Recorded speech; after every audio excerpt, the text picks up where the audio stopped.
Hi,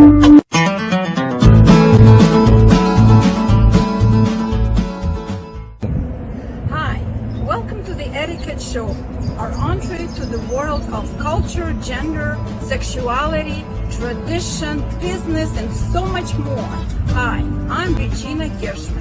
And I'm Dr. Sam Dubé. Together, we're going to take you on an extraordinary journey with engaging people from around the world, starting from right here in Ottawa, the capital of Canada. Hello, Dr. Sam Dubé here once again for the Etiquette Show, and our interview with the New York City naturopath, Dr. Ivy Branin, went so well, and we had so much more we wanted to discuss that this is actually part 2. So part 1 has already happened, and now we're into part 2. So Dr. Branin, thank you so much for joining us. Dr. Branin is a naturopath who practices in the West Village in New York City. She gets a lot of MD physician referrals. She has a particular interest in women's health, and she's been very active during the COVID-19 pandemic. We are in middle of March 2021, and welcome to the Etiquette Show. Thank you so much for joining us once again, Ivy. Thank you so much again for having me, Sam. So last time we left off, we were talking about air quality indoors and what people can do to manage that. Now, the elephant in the room here regarding air quality, I'm going to touch upon it. No, I'm going to blast it open. Masking. Does not masking affect our air quality when we go outside wearing a mask into public places? And what's the naturopathic take on that? And I'll just preface this with, Dr. Rashid Buttar talked a lot about the potential histotoxicity of wearing a mask, consistently breathing in things like, our own bacteria, increasing the CO2 levels, oxygen saturation dropping. I mean, we know that if you carry staph on your skin and you cut yourself, you can get a massive staph infection. So there's bacteria all over, and that's just sitting on our skin, potentially causing an almost leprosy-like infection. What about consistently breathing in our own our bacteria? Is this a legitimate fear? Is there science to back this up? Please comment. I feel this is a very controversial topic. Absolutely. You know me.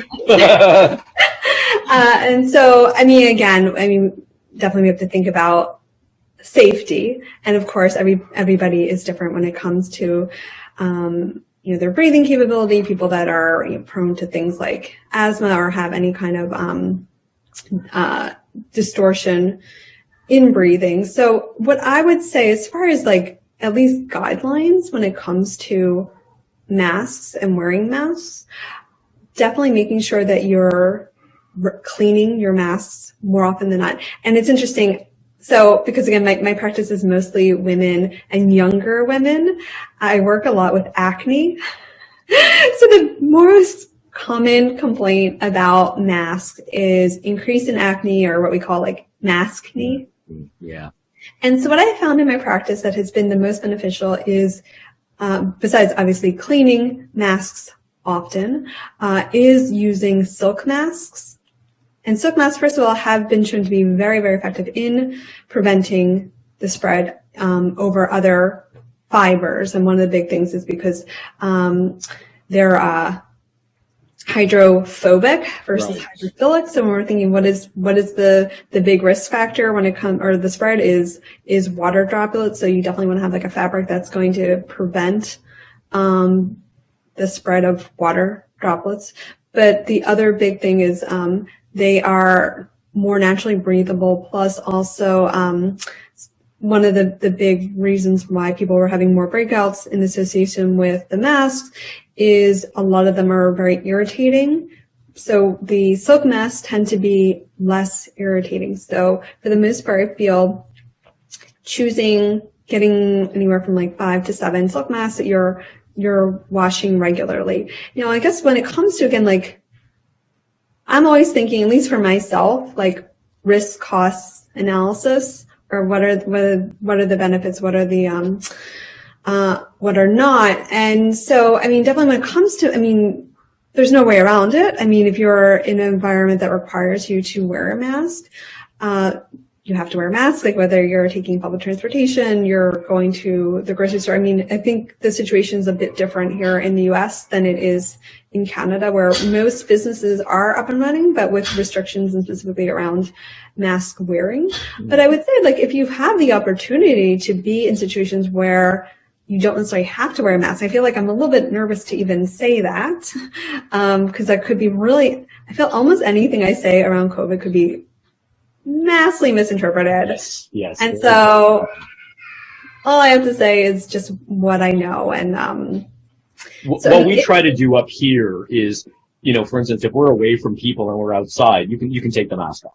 And so we try to breathe as much as we can outside. But then when we approach a public place, we put the mask on prior to entering. So that absolutely, we're masked that way. Is that the same in New York City? I think, well, it's interesting because like there's two different layers to this, almost like there's different layers to the actual physical mask. Partly the way people comport themselves has to do with what is regulated, but also what is the, I guess, the cultural norm of the neighborhood. So there are neighborhoods in the cultural norm is actually to not wear the mask at all. I'm not going to actually say what neighborhoods those are. And then there are other neighborhoods where the cultural norm is to wear the mask no matter what, even like you're like, I feel like it's almost like that same conundrum. It's like 1 o'clock in the morning. You're in your car. There's a red light. There's no cars around. Do you stay or do you go? Right. So it's sort of like a little bit of like an ethical conundrum. But again, when we think about besides the mask, we have another regulation when it comes to social distancing, and this is the 6 feet rule. So in theory, if you are outside and no one is around you, or even if there are people around you, but they're beyond 6 feet, one could theorize that one might not necessarily have to wear a mask. Then we also think about probability. We're outside, maybe everyone is like 10 feet from us. Do they even have COVID? What are some of the risks involved? This is, I mean, again, it's very, very controversial.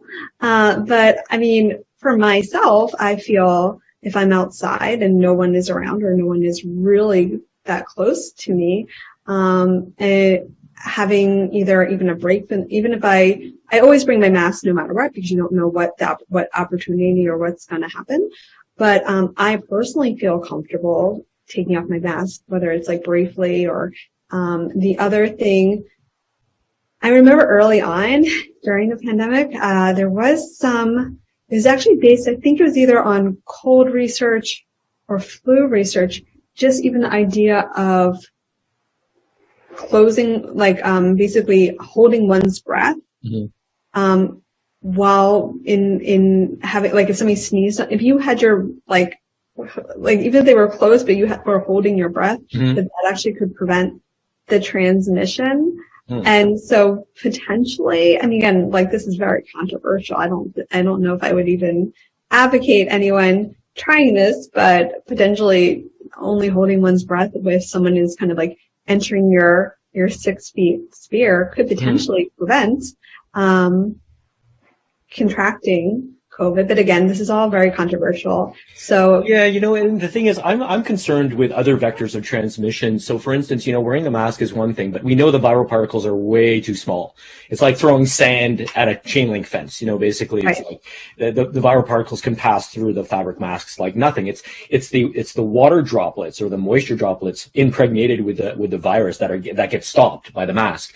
And hence, if you're coughing and you're propelling the virus through these water droplets, they get stopped or filtered with the mask, and so you're protecting people. That's the theory, right? When you're wearing, that's the big thing, is like when you wear the mask, you're more likely protecting others. And I actually think the reason why there's the potential decreased transmission or acquiring if you wear the mask, I think the big thing is because you're not touching your face. Well, you see, that's just what I was about to bring up. So you go to the grocery store, right, and you're touching all the produce, feeling which avocado is the best avocado, and then you rub under your mask, you're doing this, and you're inoculating your hand, and then you're inoculating the avocado, and then someone comes and touches it, and they inoculate themselves that way. I think that's probably a bigger danger than possibly inhaling, because we know that the majority of people that are testing positive are asymptomatic.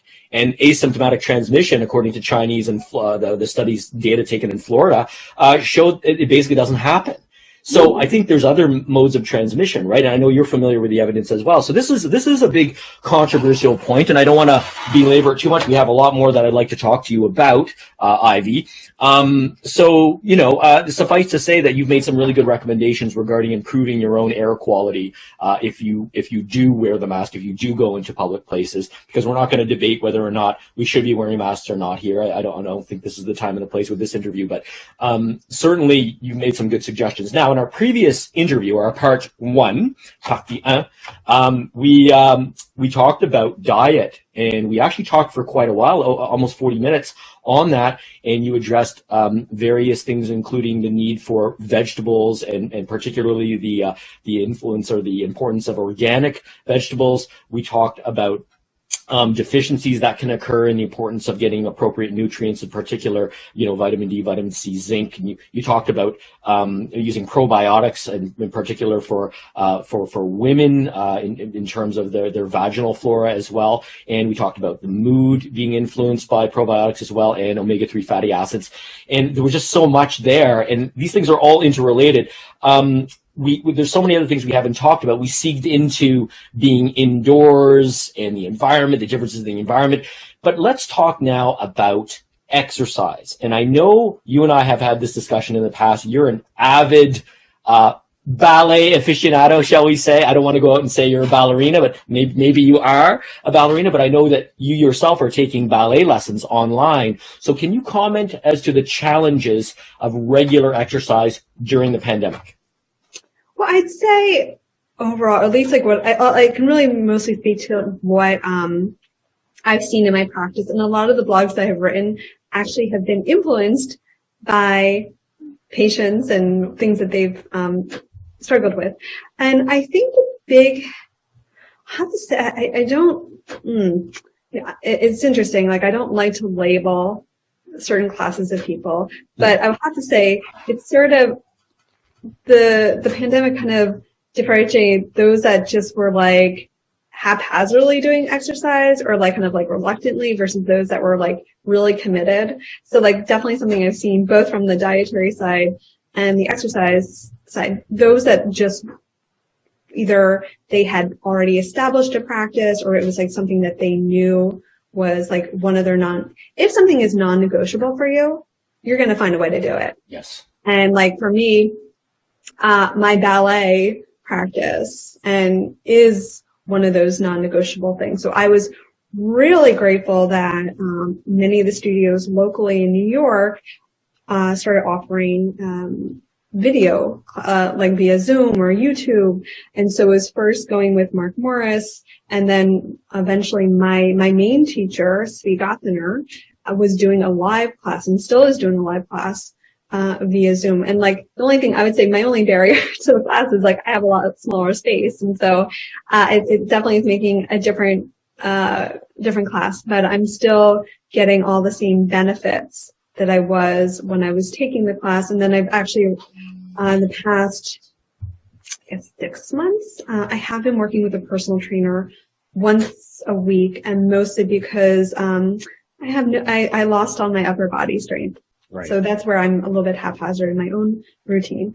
So for those, again, like that, it was not so built in. It was not so important. It was a lot easier for them to make every excuse in the book to let things fall off.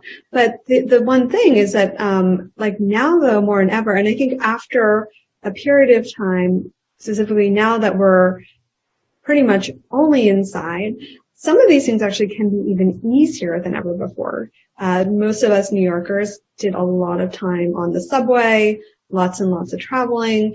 And so our schedules have actually kind of simplified a bit more. And the work structure has changed. So one could actually start fitting some fitness in the middle of the day or a different part of the day where they couldn't before. And whether that is working I'll have to say, there's something very motivating about working with a personal trainer. I do not like lifting weights. I know it's like an important thing for me, and I literally will tell my personal trainer every time. I'm like, I hate this. But I know. You see that, boys and girls? Someone who doesn't like lifting weights, but they do it anyway. Okay? I've been preaching this for decades. Yeah, like I totally then I think I even tried to do it on my own. I'm like, yeah, I need to work with Debbie. I can't do it on my own. But the nice thing is, like, now there's so much. Most personal trainers now are working virtually. There are a lot of virtual classes, and also for all types of budgets. Many things are completely free on YouTube. Yes. Amazingly enough.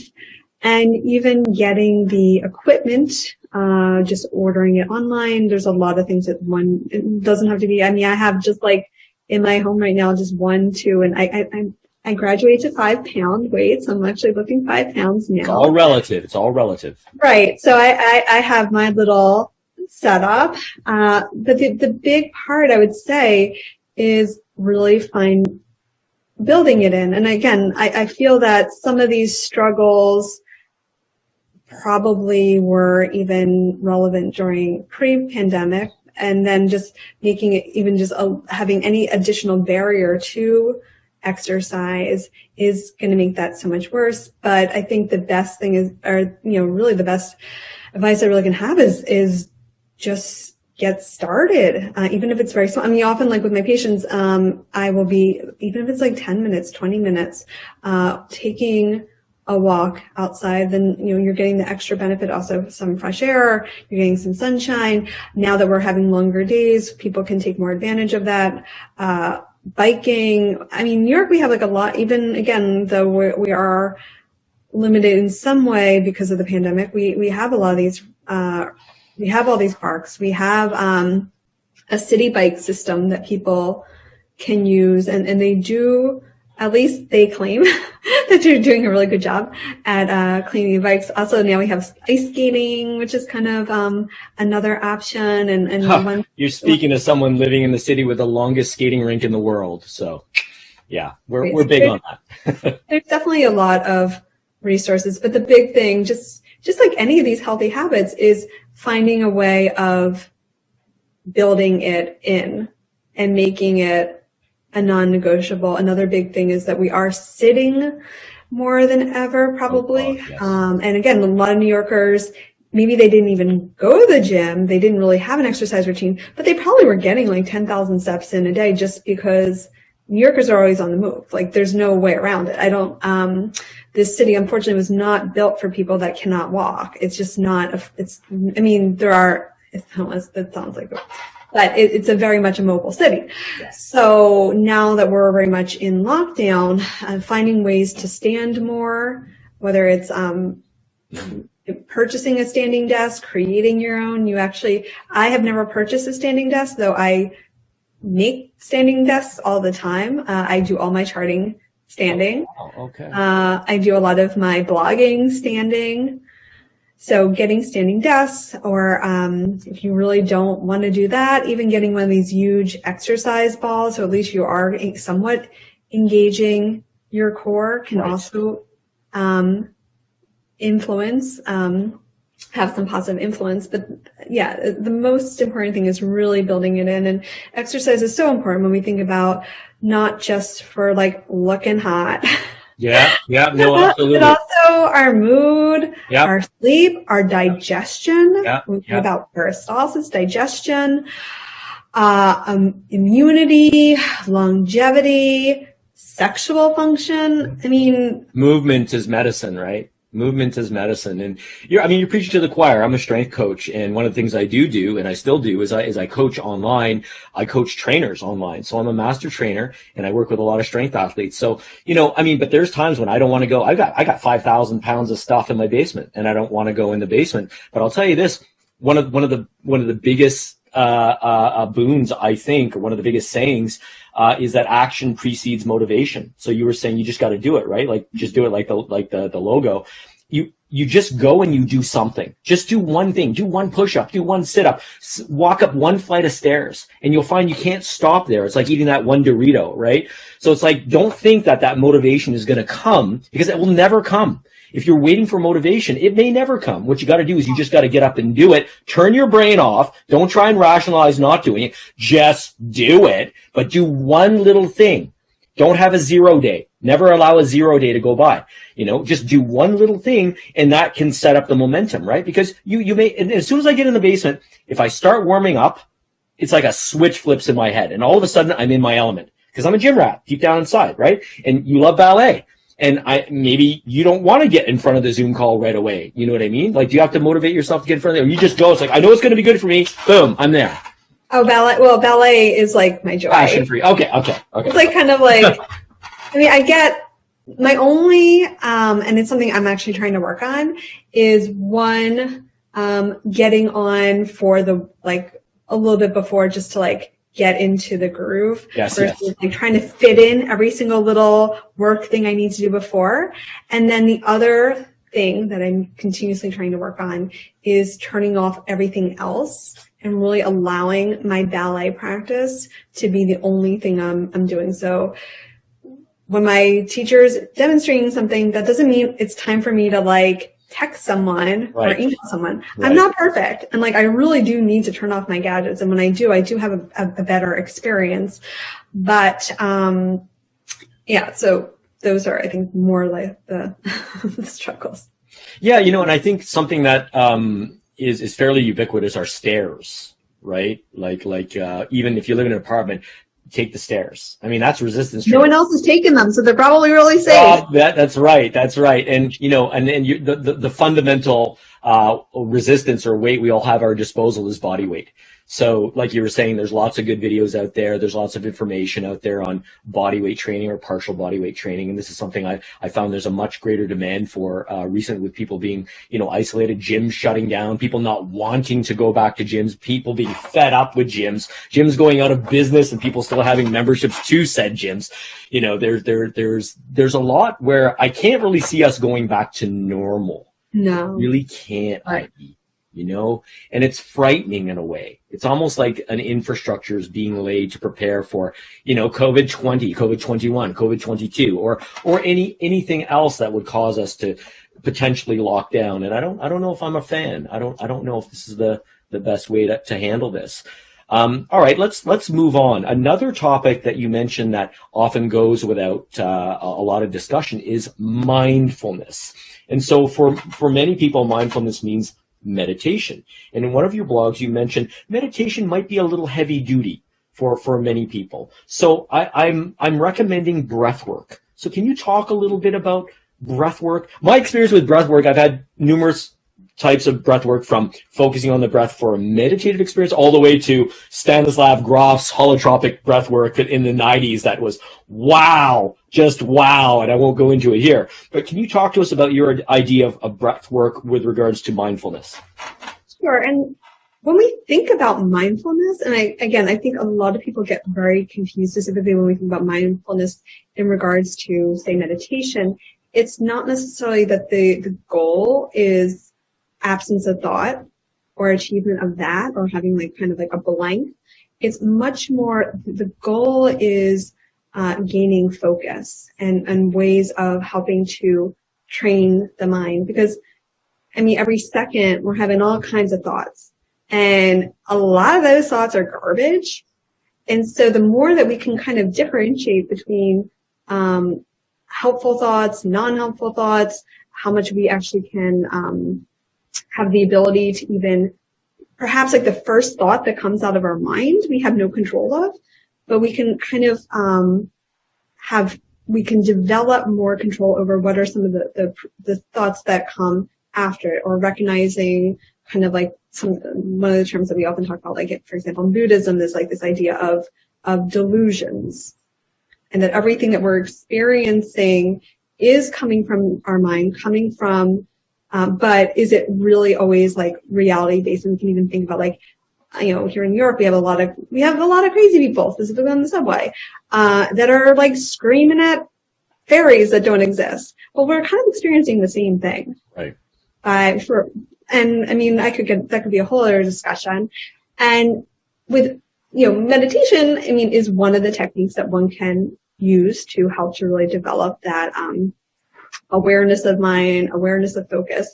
But I have found, as you mentioned before, that for people that are very new to these types of practice, meditation can be extremely overwhelming and can almost like be more anxiety producing. And the other thing about mindfulness practice, that it is not necessarily it can kind of like have you come off the ledge of anxious or stressed, but the better application for these practices is prevention, because it does increase resilience. So these things that typically might bother other people, they don't tend to bother us as much the more that we practice. So when we get that email from our boss, when we encounter an experience or have a conversation that's troubling with our partner, that we can still remain focused, calm, make really good decisions, make some, stay in reality.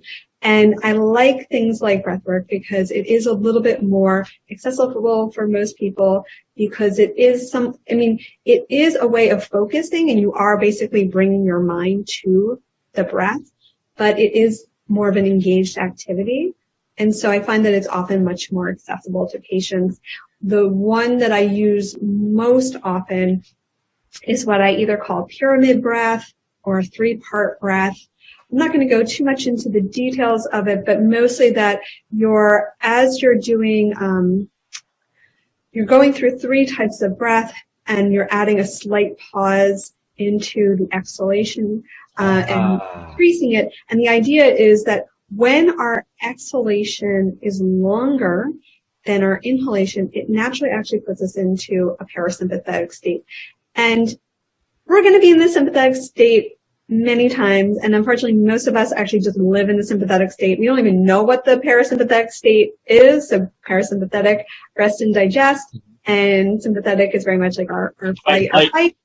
And so this is a great technique of bringing us more often into the parasympathetic state. And that breath work in particular, I'll usually have patients practice quite often so that they're familiar with it. But you could also, once you familiarize yourself with that practice, you could use it for these times of agitation, or even if you're struggling with like restlessness specifically at night, or feeling a little bit agitated at night and having difficulty going to bed. If you're familiar with the practice, it can be very beneficial. But kind of similar to the meditation, that if you've never done the practice and you're anxious and you try to do a breath practice, it might have the tendency of causing more anxiety, whether it's because you're like, wait, what was I supposed to do again? Wait, was it inhale, out, and then, or it's not working fast enough, or this other, these reactions. I'm not to say that it would not work, but just from my experience, they definitely are better when it comes to if you've been regularly familiar with the practice. Oh, I couldn't agree with you more. I mean, my own experience, I learned transcendental meditation way back in the day, and I learned the kids technique, which is a walking technique focusing on the movement of your tongue and a mantra. But I have to admit, I got off the bandwagon for many years, and then coming back and then using the mantra technique, it's like I wasn't ready to get back into it. It's like I got so preoccupied with this mantra and then all the intrusive thoughts, and then I was just so fatigued I'd fall asleep. And so I couldn't agree with you more that meditation can be overwhelming. And there's so many different kinds, focusing on the breath, a mantra, a certain body movement, a certain posture, this sort of thing. But the idea is to be mindful of the present and to connect with the timelessness, right? To connect with the timelessness. And Dr. Joe Dispenza, the chiropractor doing the work and becoming supernatural, all this. I remember watching him in a movie, I guess it was about 2002, What the Bleep Do We Know? It was very fascinating because I'd met many of the people that had been interviewed in that movie. I was very much into the whole consciousness movement back in the 90s.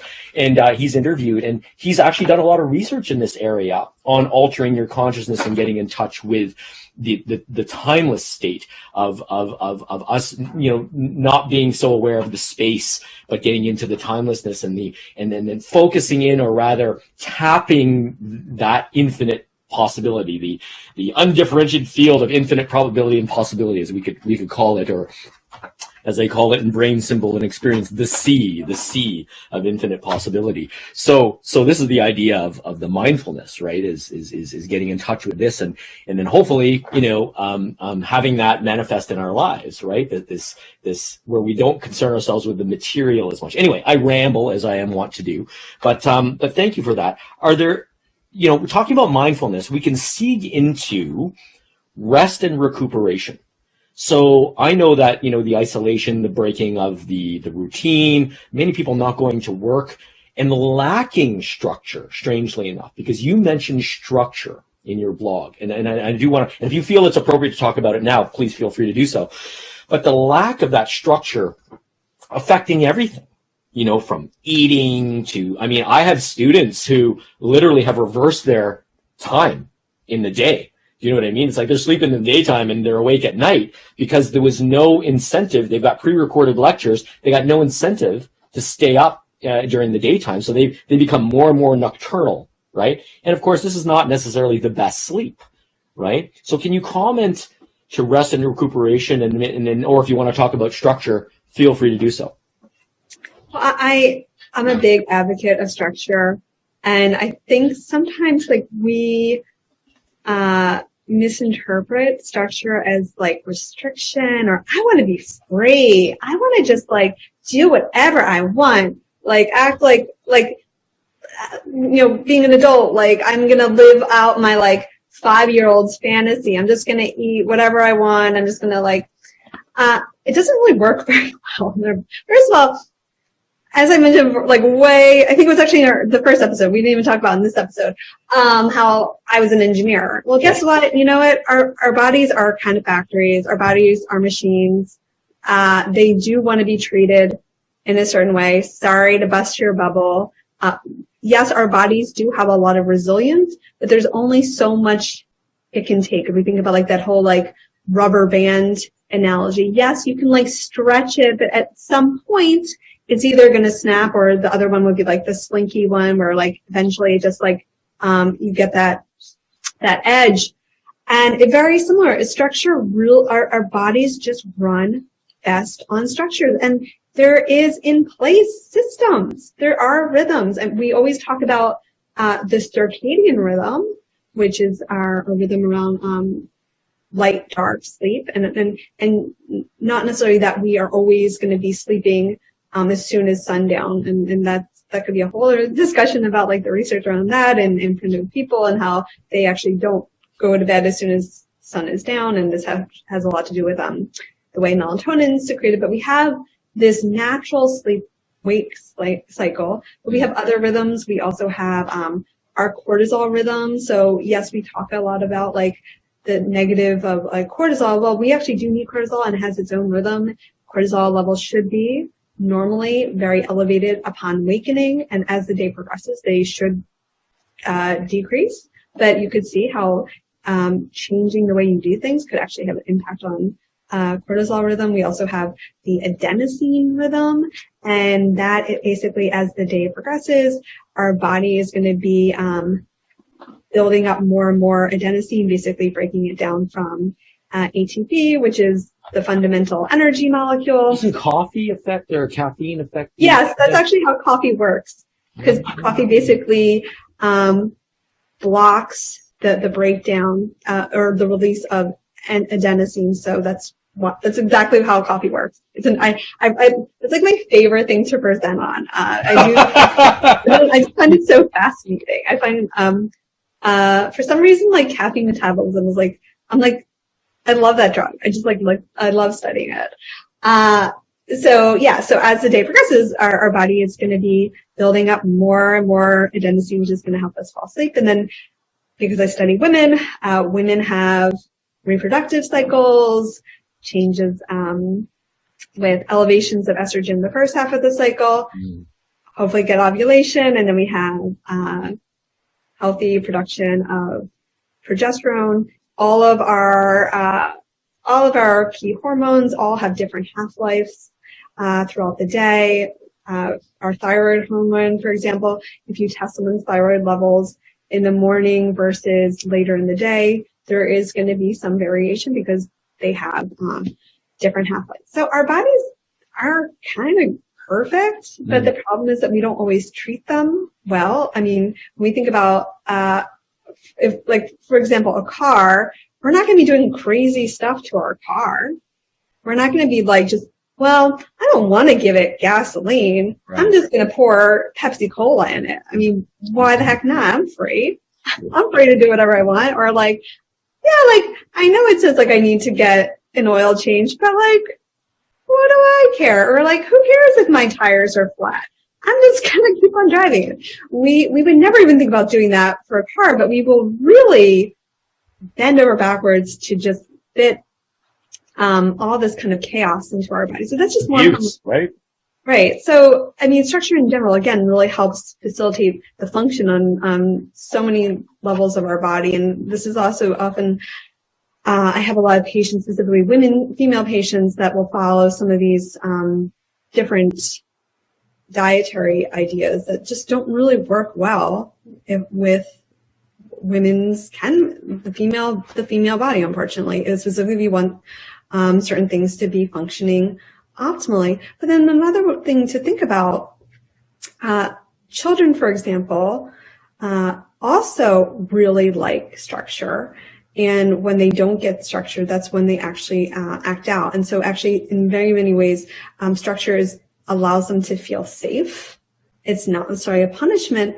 And even adults very much do require that structure. Plus, if we even think about the sleep analogy or looking at sleep, I mean, and I've seen this actually in my practice, having very off sleep schedules can affect digestion terribly. I'm actually dealing with that right now with one of my patients, plus also has a really big negative impact on mood. And then we're even, again, like, there's so many studies indicating the negative impact of, say, for example, shift work and higher incidences of cancers. Yes. And decreased lifespan, in fact, right? Overall, with shift workers, which is scary. It's really scary. Right. You know, it's like there's an implied need for structure, among human beings, you know? So I think that's good. You know, I'm gonna segue into something else that's of personal interest to me as well as professional, and that is the idea of, okay, I'll introduce it this way. In one of your blogs, you talk about using food as a reward. Mm-hmm. And so what I can see happening with the isolation is that people's, you know, work reward systems getting completely messed up because just all of our schedules are messed up. People not going to work, people working from home, you name it, not exercising, not eating properly, stress eating, more exposure to alcohol. I mean, wasn't it crazy that where I live, the gyms all shut down, the churches all shut down, people were not being seen by physicians unless it was really important. Personally, I lost a friend who couldn't get a transplant in time because it was not deemed to be, you know, urgent enough, and that was heartbreaking. But all the liquor stores stayed open the whole time. The liquor store stayed open. Yes, I'm bitter about that. Okay, so when you're in seclusion, when you're isolated, you have to self-police, right? And if you don't have structure, one of the dangers is that you can go off half-cocked and mess everything up, mess everything up. And if you expose yourself to things you normally wouldn't expose yourself to, if you don't police yourself well, this is how people, they try drugs, for instance. They try an opioid, they try cocaine, or they indulge more in alcohol. So they mess up their reward system. So I personally believe that a big percentage of what we think is ADHD, especially in children, is an impaired dopamine response. Oh, and 100%. Yeah, and Dr. Farrell talks about this in his book, The Boy Problem, and on and on. And I'm a big fan of what he proposes.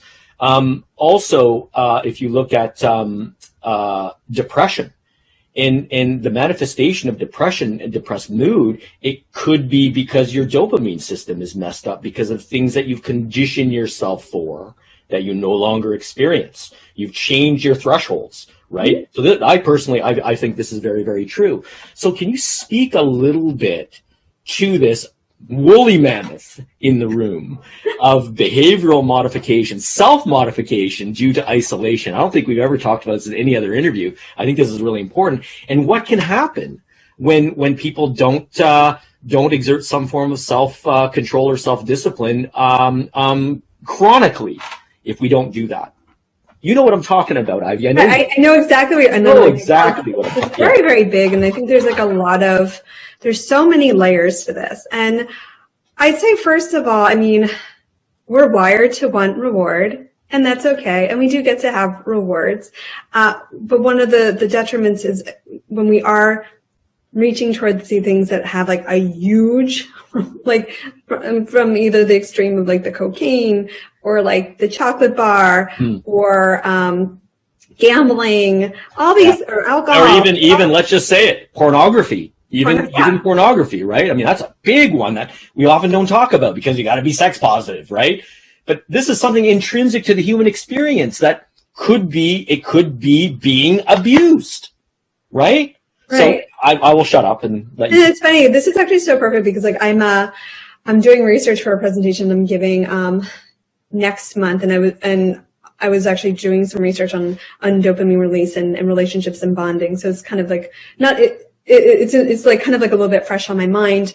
And specifically, one of the things when we think about dopamine release is novelty and unexpected reward has a bigger increase. So for example, like if you think that your loved one is going to get you like a pair of socks, and then you end up getting like a car, really big dopamine hit. It's like also very similar, like again, because I'm reading more about these relationships.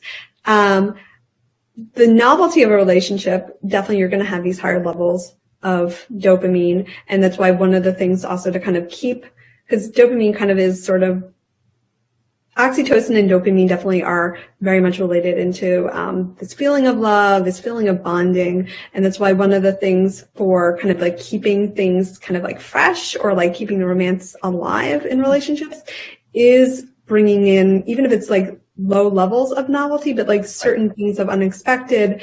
That's why lovers give each other love notes, is to basically give their lover a hit of dopamine, so then they'll fall in love with them again. Yes, but some people also will take that and bring a person in for a threesome, without asking their partner's permission, right? Yeah. I mean, if that's what you're into, then okay, that's another thing entirely. But at the same time, and we can talk about that another day in the dynamic there, because I certainly have certain opinions about that as well. But I mean, there's definitely a spectrum there of novelty, right?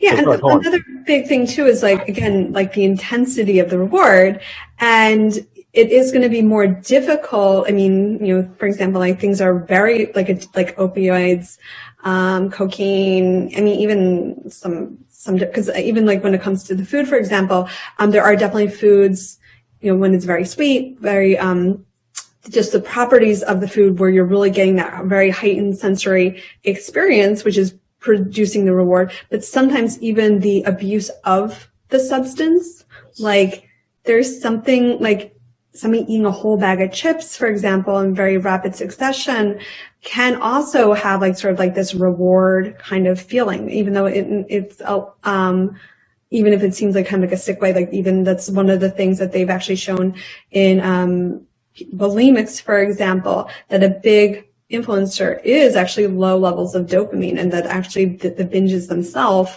help to is one of the reasons why they do it. Not just even the particular food, but the act itself, right. Is going to increase the dopamine. So this is a kind of a mixed thing, because again, one of the things, like, because my practice is so nuanced and very patient specific. If for example, if I was having a patient with any of these kinds of issues, besides the fact that me asking them like, what is it doing for you? But like, what are some of the other things, like, if we're not having, if we don't like our job, we either aren't in a relationship or our relationship isn't good. If we don't have a lot of other outlets in our life, if we don't have a lot going, this pandemic is so interesting. Some people, as it's are perfectly fine. Some people are actually even having better experiences than they did even prior to the pandemic for multiple reasons. And then some people just really are not coping well. They see no light in the tunnel. There's nothing really supporting them through the day. I mean, it's actually another. I feel like I'm going all over the place. But even when we think about like some of these rat studies, for example, rats that are very much in isolation, not very stimulating environments, more readily become addicted to different substances, whether it's sugars or whether it's cocaine. But then rats that are in environments that are more interesting, whether it's because they have other, like having more companionship, actually don't get that interested. You mean like more natural novelty?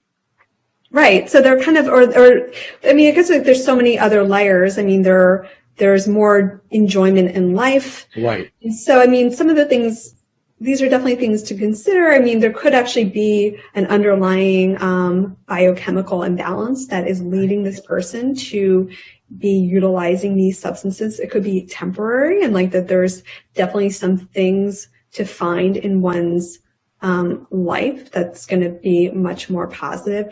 The other thing, again, if we're thinking about different types of habits, is there is also this idea. So I know that you had said willpower. Yeah. Well, willpower only really gets us so far. Yeah. The bigger thing is really actually creating, changing habits, because habits are things that we do automatically. We don't even give it a second thought. And whether it's like, I don't like saying bad or good. I say like less helpful, or I'll say, less productive, less harmonious, less beneficial. Yeah. I usually will even tell like patients, I'm like, well, it's not really very beneficial food. Like it's not really going to help this, whatever we're working on. It's not going to really cause any harm. It's really not giving you anything. It's just giving you some extra calories, whatever. No, I agree with you. Willpower is definitely a loaded word, and maybe not my best choice, but, right. It's fine. I feel like that it's like something that we all naturally would say.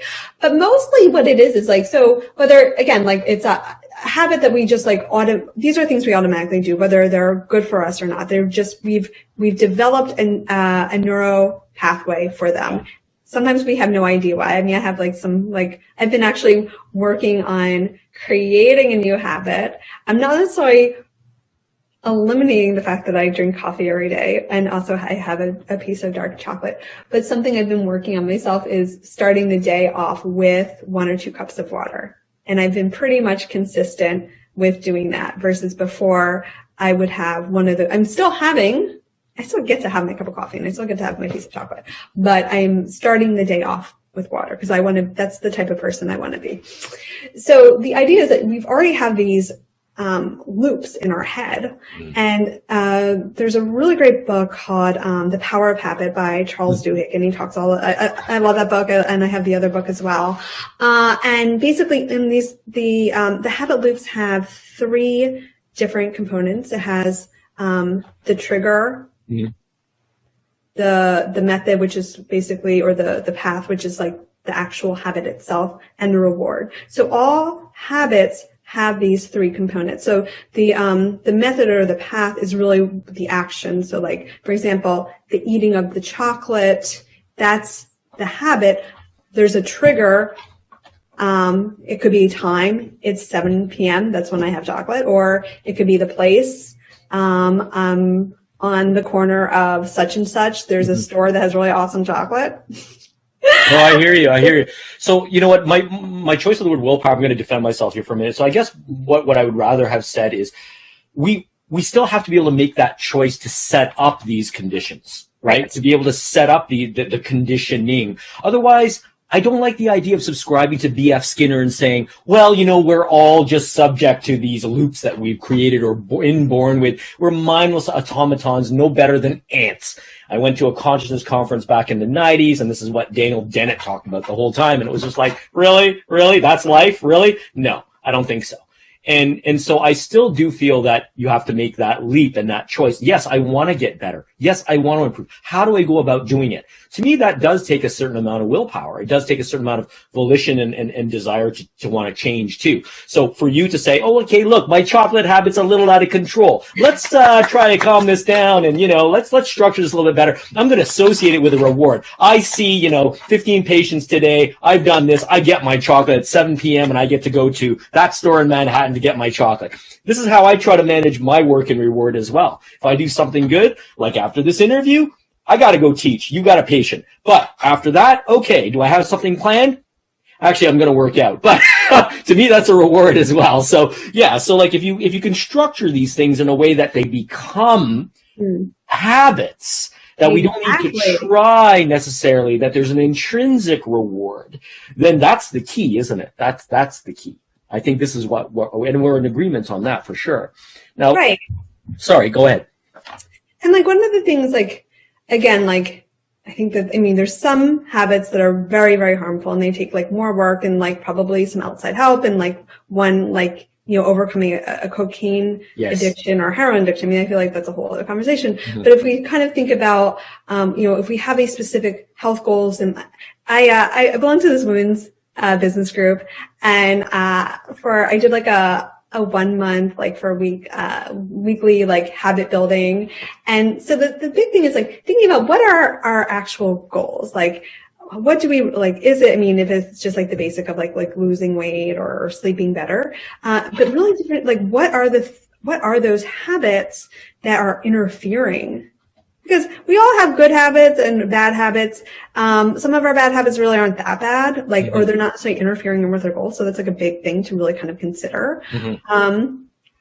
So, like if your goal is to lose weight, but you're having like a half a dozen cookies every day, it's probably not going to really work so well. And so that could be a habit to really focus on of how to change this habit. And because you're still going to have that loop. And so a big part of it is getting curious, which is always fun, and being your own detective. And this is something I always tell my patients. I'm like, I'm not you. I can tell you what I've noticed, but until you actually put some of these things into practice and be your own explorer, your own detective, like identifying what are the triggers around this habit I wish I did not have. Right. And what are some other rewards? Like, again, like if we think about the reward for the cookie, well, this could actually be a different reward for many different people.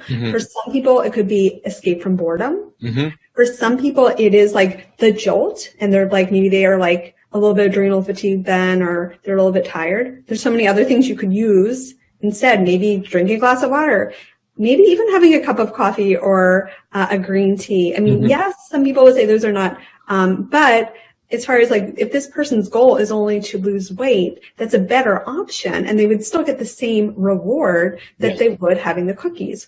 Or maybe it is escaping from some emotional pain. Well, maybe instead of having the half a dozen cookies, calling a close friend. Maybe it is time to start bringing out the journal, writing things down.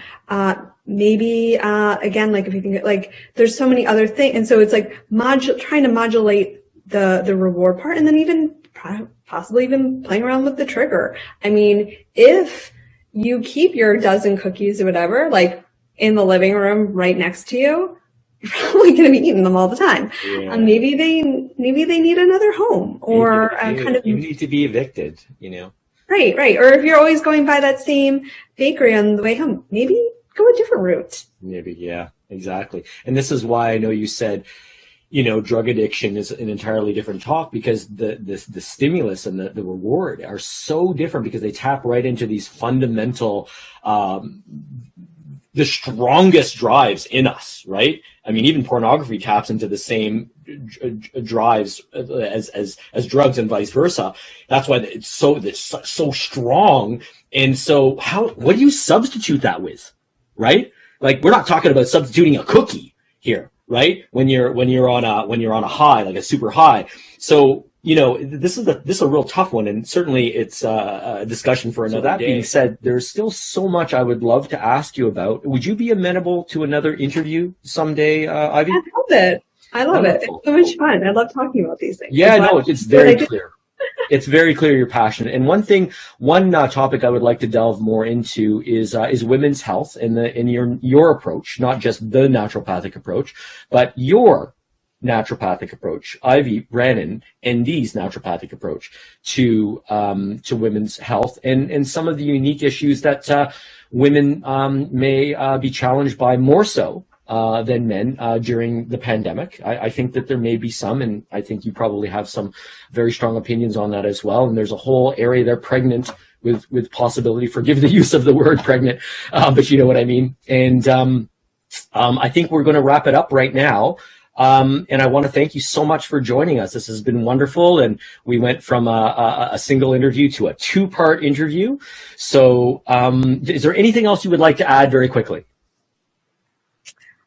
I would say, and I think I had mentioned this like in our other talk, that I'm really hoping that during this pandemic, it has been a time of reflection and really time also to take stock in your relationships, in your health goals, what you've been doing with your health. I think that because of having more things shut down, it really was and still is that opportunity. So if you haven't, I'm really hoping that everyone out there really has taken that time to really have some deep reflections. We don't really get that opportunity very often. I mean, I know I don't.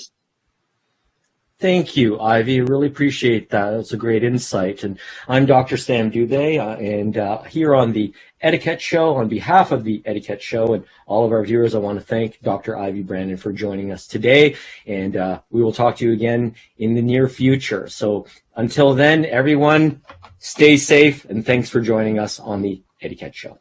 Bye-bye. Sam. Oh, I like it.